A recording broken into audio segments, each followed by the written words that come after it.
پٹے باندھ لو اور سنو.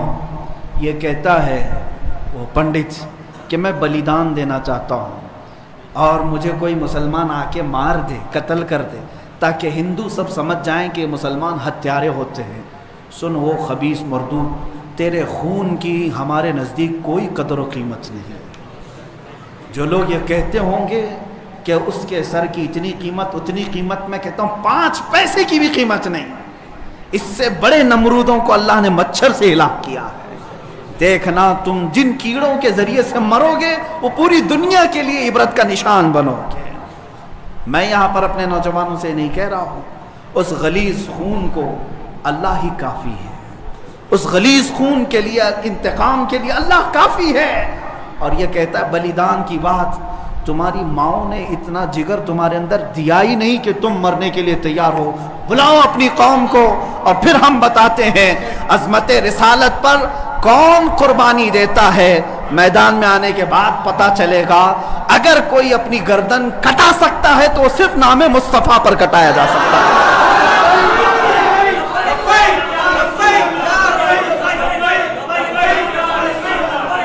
حسن یوسف پہ کٹی مصر میں انگشت زنا، سر کٹاتے ہیں تیرے نام پہ مردان عرب. وہ صحابہ کٹاتے تھے اور بتاتے تھے. آج اگر وہ پنڈت وہاں بیٹھ کر کے کہتا ہے کہ میں بلیدان دینا چاہتا ہوں، تو اپنی کوٹھے میں بیٹھ کر بلیدان دے لے تیرے اپنے گھر میں. لیکن میں جانتا ہوں کہ 1 لاکھ کیا، ابھی اگر میں ہندوستان کے نوجوانوں کو آواز دے دوں تو پوری دلی کی سرزمین بھر جائے گی.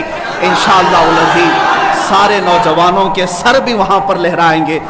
میں انشاءاللہ عنقریب اعلان کرنے والا ہوں کہ اے نوجوانوں، کیا تم میری اس بات پر لبیک کہتے ہو کہ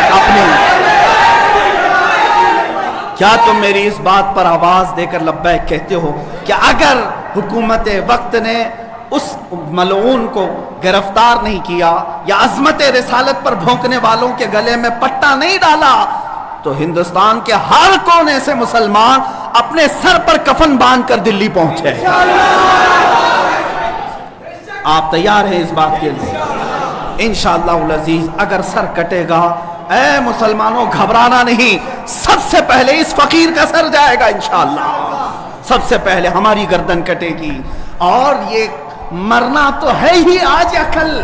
اپنے بستر پر ایڑیاں رگڑ رگڑ کر مرنے سے تو بہتر ہے میرے مصطفیٰ کی عظمت کا پرچم بلند کر کے دنیا سے جائے. اس لیے کہ فرشتے بھی ہماری لاشوں کے استقبال کے لیے تیار، فرشتے بھی ہماری لاشوں کے استقبال کے لیے تیار ہوں.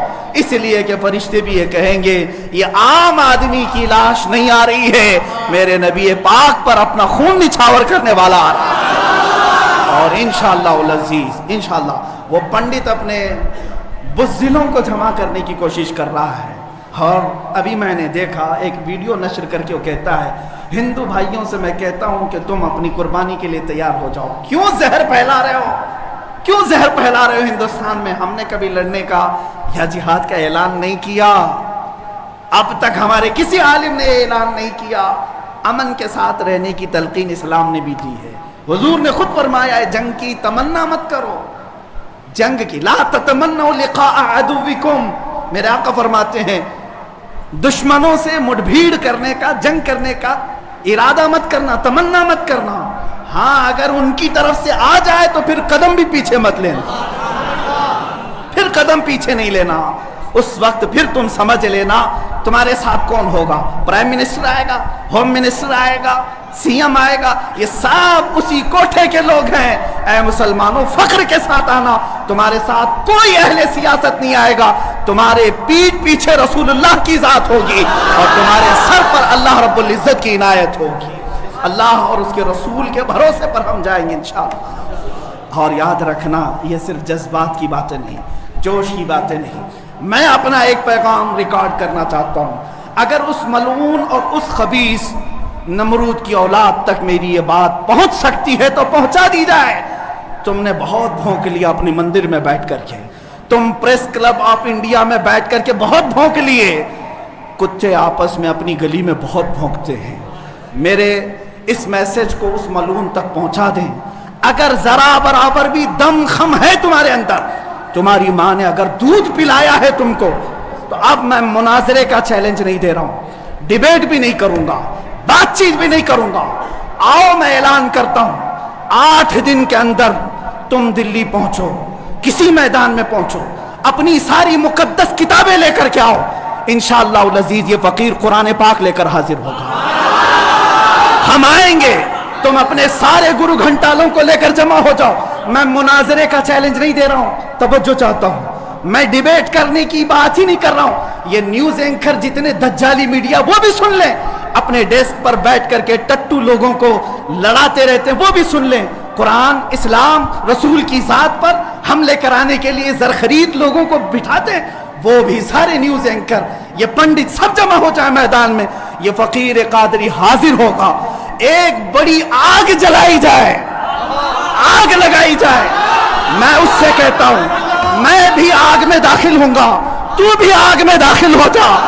جو سلامت رہے گا اس کا دین حق پہچانا جائے گا.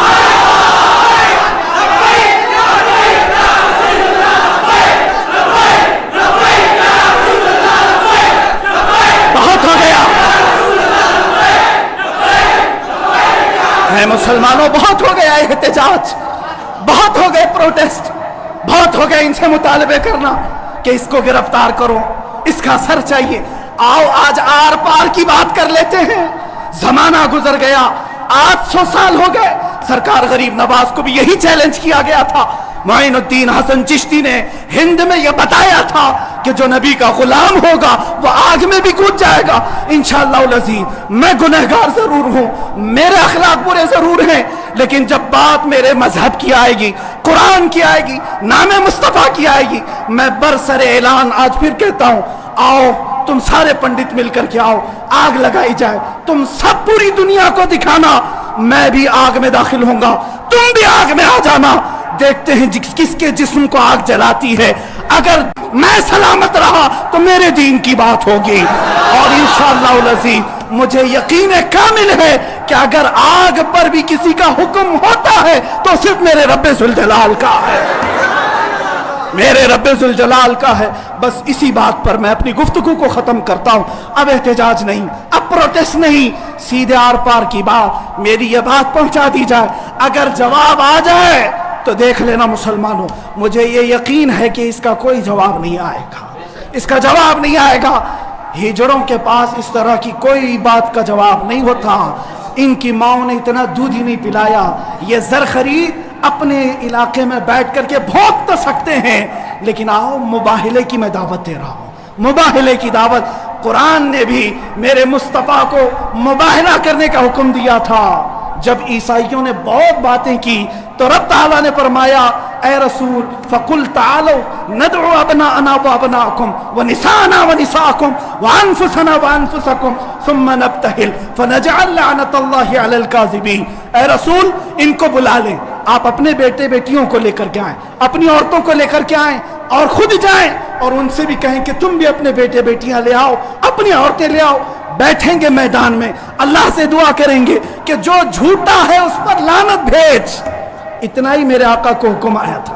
حضور گئے نجران کے عیسائیوں کے پاس، چلو بلاؤ، مباہلہ کرتے. ایک مناظرہ ہوتا ہے جو ڈیبیٹ کیا جاتا ہے، مباہلے میں ڈیبیٹ نہیں، سیدھے میدان میں، عمل کے میدان میں بات نہیں کی جاتی. حضور آئے کس کو لے کر؟